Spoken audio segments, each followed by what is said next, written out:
प्रणाम जी।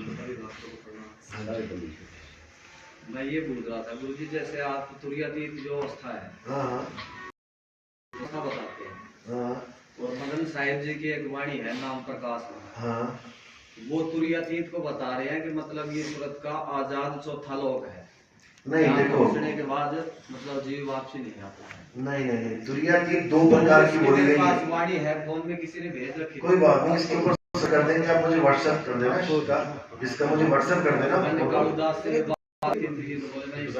तुरीयातीत वहाँ पर दो बोली गई है, एक नहीं है, फिर समझ लो। वहाँ पे दो बोली गई है। एक है काल जाल की तुरीयातीत, क्योंकि बाकी अवस्थाएं भी काल जाल है ना, जागृत स्वप्न सुषुप्ति तुरीयातीत। जैसे दो प्रकार के आनंद है, एक काल भगवान का आनंद है, एक आनंद वो दे रहा है, और एक परम आनंद है परमात्मा का। ऐसे ही तुरीयातीत एक अवस्था है जिसको हंस देही में अनुभव किया जाता है, और हंस देही काल का ही जाल है। आप नाम प्रकाश के बाद मुक्ति प्रकाश पढ़ोगे, उसमें इसका पूरा विवरण दिया गया है। आपने कभी यही किताब पढ़ी है? हाँ, वो नाम प्रकाश के आगे मुक्ति प्रकाश आप देखोगे, उसमें पूरा व्याख्या कर रखी है इसकी। ये पांचों अवस्थाएं देही की हैं, पांचों अवस्थाएं देही की। ब्रह्मरंध्र के जब नीचे जीव होता है और पूरे प्रकाश रूप में रहता है, अपने ही निज प्रकाश में, निज प्रकाश में, निज रूप में नहीं। निज प्रकाश और निज रूप में फर्क है। तुरीयातीत अवस्था में निज प्रकाश में रहता है ब्रह्मरंध्र के नीचे। पांचों अवस्थाएं यहीं पर है। देखो, आंखों में जागृत, जब तक तुम जाग रहे हो तुम्हारी अवस्था जागृत अवस्था है, और जैसे तुम सो गए तुम्हारी यही सूरत कंठ में चली जाती है। यह है स्वप्न अवस्था। तुरिया जागृत, स्वप्न सुषुप्ति हृदय में, तुरिया नाभि में। नाभि से जो प्राण उल्टा होता है तो ये कहां जाता है? ये ब्रह्मरंध्र के नीचे जाता है। वो तुरीयातीत अवस्था है, लेकिन वो भी अज्ञान अवस्था है। आप इस काया में ही हो, ये पांचों अवस्थाएं काया में ही घूम रही हैं। काया से बाहर लखे हंस कहावत अवस्था है। जो आत्म अवस्था है, ये तो होगी सूरत की अवस्था, किस कर रही है हमारी बॉडी में। एक है आत्म अवस्था जो अचल अवस्था है, जो ट्रेवल नहीं करती। तुमने वहां पहुंच जाना है, जिसको बोला है सतगुरु के लक्षण कहूं अचल विहंग। अचल, ये अवस्थाएं चलायमान है, वो अचल है। बस उसके साथ कनेक्शन जोड़ देना है। उसके साथ कनेक्शन जोड़ोगे तो हमें नहीं जाना पड़ेगा, तुम्हारी गति अधोमुख हो जाएगी। और जब गुरु भेद बता, अभी नाम तो नहीं मिला आपको, हाँ, तभी जब नाम दीक्षा मिलेगी दूसरी वाली, तब समझ पाओगे कि ये कैसे है, कैसे ज्ञान है। बाकी पांचों अवस्थाएं जागृत स्वप्न सुषुप्ति ये सब काया की अवस्था है। काया में सूरत घूम रही है। और काया क्या है? जो पिंडे सुब्रमण्डे, ये सब नहीं है। जब काया से परे स्थिर हो जाएगी तब तुम्हें समझ में आएगा, अच्छा ये है, ये छोड़ा और ये पकड़ा, एक लखाए। तब प्राणी निज घर को जाए कि ये क्या है। कबीर साहब इशारा करते हैं, यही वो अवस्था है। ये त्रिगुणी शरीर है, इनका साथ कर दिया सुरता ने। ये वाली उंगली सुरता की निशानी है। करते हैं तो ये परमात्मा और ये तीन गुण, माया, त्रिगुणी संसार, त्रिगुणी सारा जहान, इसका सहारा जब इस सुरता ने कर दिया तो ये परमात्मा का गैप पड़ गया, दूरी हो गई। किसका सहारा? का, संसार का। जब ये उंगली साहिब ने ऐसे लगा दी, तब यही सुरता इन तीनों गुणों को, त्रिगुणी माया को, मन माया को छोड़ के अपने सत्य स्वरूप में लग गया। ये कबीर साहब की निशानी है। संकेत दिया गया है आपको कि अब हमेशा शब्द गुरु से जोड़ के रखो, अपने ध्यान को, चित्त को स्थिर रखो। जैसे एक पनिहारिन घड़ा सिर पे रख गया। अब एक सवाल था कि एक ही समय में दो जगह सूरत कैसे रहेगी? हम परमात्मा में, हम दुनिया में ध्यान रखें। बिल्कुल उसी तरह निहारे अपने सूरत को अपने घड़े पे स्थिर भी रखती है और सामने गड्ढा आ जाए तो क्या हो गया? तो गड्ढे से किसने बचाया? सूरत ने। तो ऐसा तो नहीं था कि गड्ढे से बस्ती बस्ती मटका गिरा देती है, ऐसा तो नहीं होता। गड्ढे से भी बची, मटका और तीसरा बंदा दिखाई दे गया तो उसको भी पहचान लिया, देख लिया, बातें कर ली, तीन तीन जगह सूरत हो गई। इस सूरत को तुम, ये तुम्हारे ऊपर डिपेंड है, पूरे संसार में लगी पड़ी है।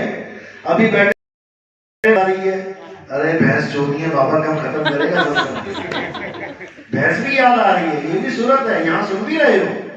और भैंस भी, कोई ऑफिस जाने के लिए बैठा है, कोई किसी के लिए, हर में सूरत को याद ही करवा रहे हैं। तो साहिब कह रही सूरत संसार में पता से पड़ गई दूर, सूरत बांधे स्थिर करो, आठों पहरों जो। आपका काम केवल इतना है कि सारे काम करते करते सूरत को स्थिर रखो और कुछ नहीं करना है। बाकी सब बंदी जोड़ पे छोड़ दो, बंदी मारेगा तुम्हें। वो तो बस ये कहता है आना चाहता है कि नहीं, हाँ या ना। हाँ तो आजा दरवाजे पे, नहीं तो निकल जा नीचे के दरवाजे से।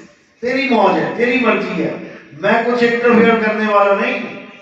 मैं तेरी कोई ऐसी मदद करने वाला नहीं कि तू सोचे कि बिना तेरे चाहे तुझे कुछ मिल जाएगा।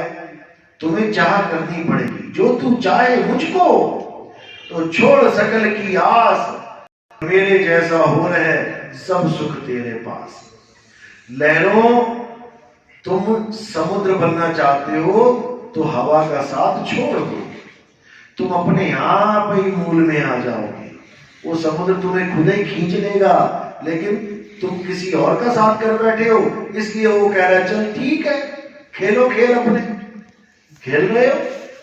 इसी प्रकार अंत समय में तुमने केवल अपनी सूरत को स्थिर करना है जहां तुम जाना चाहते हो।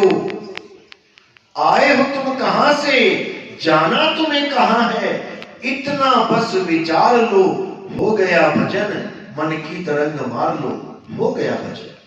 तो जहां तुम्हारी आस होगी वही तुम्हारा वास होगा, इसमें कोई शक नहीं है।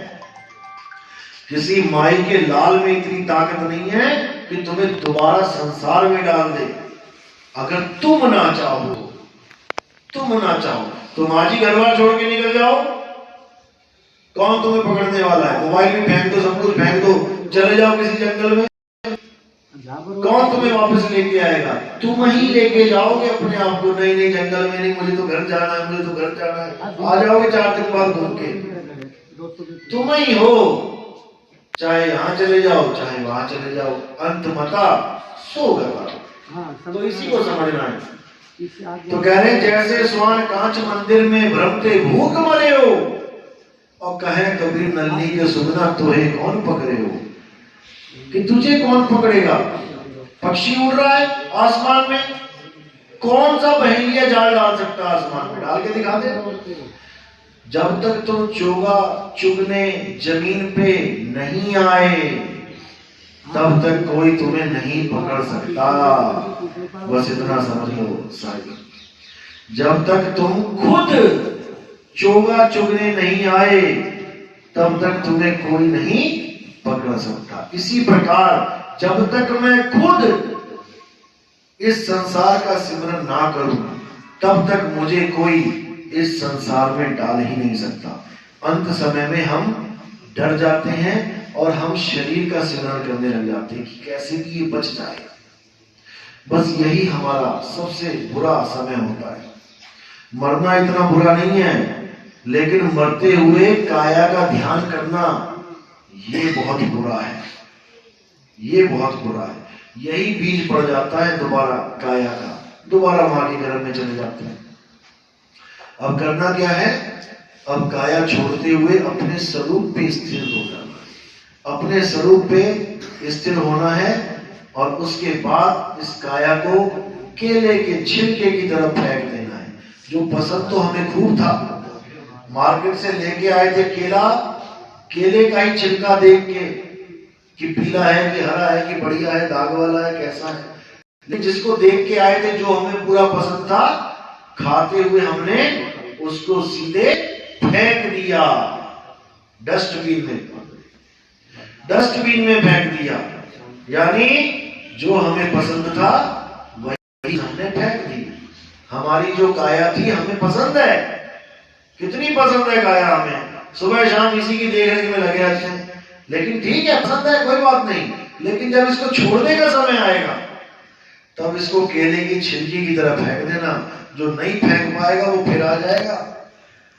यानी कि काया की तरफ ध्यान ही नहीं करना है, तुमने उलट कर देना है, अपना ध्यान उल्टा देना है, क्योंकि तुम्हारे परमात्मा, तुम्हारी जो पेड़ की जड़ें हैं वो ऊपर हैं, जड़ में सूरत लगा देनी है तुमने, और नीचे का सारा ध्यान अपने आप खत्म हो जाएगा। अंत समय में बीवी बच्चे मकान दुकान का चिंतन नहीं करना कि मेरे बेटे बालों में मरने वाला हूं, आखिरी बार उसकी शक्ल देख लूं। अंत काल है जो लड़का सिमरे, ऐसी चिंता में देह मरे, सुअर सुकर जोनु वो वल वल उतरा। 20-20 बच्चे हो जाएंगे तुम्हारे सुअर के, सुअर बन जाओगे, 10 इधर घूमेंगे 10 उधर घूमेंगे। क्यों? क्योंकि अंत समय में तुमने परमात्मा की जगह बच्चों का चिंतन कर दिया। तो लो बच्चे फिर दर्जनों से, एक बार में 20 बच्चे, दूसरी बार में 40 बच्चे, तीसरी बार में 60, 80, 100 बच्चे हो जाएंगे तुम्हारे 4-5 साल में। बच्चे ही बच्चे हो गए, घूमो बच्चों में। तो बच्चों को नहीं याद करना है, बहुत याद कर लिया, अब अपने मालिक को याद करना है, अपने पीर को याद करना है। बहु बंधन में बांधे एक बेचारा जीव, केवल छूटे आपने जो न छुड़ाए पीर। और पीर कोई और नहीं है, वो तुम्हारा ही स्वरूप है। सत्य स्वरूपी नाम साहिब का, सो निज नाम हमारा। मेरा नाम, मालिक का नाम, मेरा रूप, परमात्मा का रूप एक ही है। बस वो याद रखता है अपने रूप को और मैं भूल जाता हूं। भूल का नाम ही जीव है। मैं जीव बना पड़ा हूं भूल के कारण। अरे भूल के कारण जीव का आया, भूल का मर जाना। इस भूल को कैसे ठीक करना है उसको नहीं जान पाया, और एक है जीव दूसरे जीव की आस में लग गया। जितने गुरु बैठों में कौन थे ये? बंदी छोड़ थे सारे, ये सारे सबको बंदी छोड़ बना दिया इनको, यानी बंधन से छुड़ाने वाले। इसीलिए परमात्मा ने वहां पे बंधन में डाल दिया, जाओ बंदी छोड़ो सारे अंदर, छुड़ा के दिखाओ अपने आप को। खुद बंधन में चले गए, खुद बंधन में चले गए, क्योंकि साहिब कह रहे हैं कि साहिब जो कर्ता पुरुष है वो एक है, वो एक ही है। कबीरा स्वामी कोई नहीं, स्वामी सृजनहार। और स्वामी बन के जो फिरे तो घड़ी पड़ेगी मार। ये मारी पड़ रही है, 20 साल हो गए अंदर बंद हैं, कोई निकालने वाला नहीं इनको, क्योंकि बंदी छोड़ कहा रहे थे। बंदी छोड़ केवल शब्द गुरु है, उसके अलावा कोई नहीं है। शब्द सबका गुरु है, चेले का भी और तुम्हारे गुरु का भी। वो सबका दादा गुरु है, उसके अलावा और कोई नहीं है।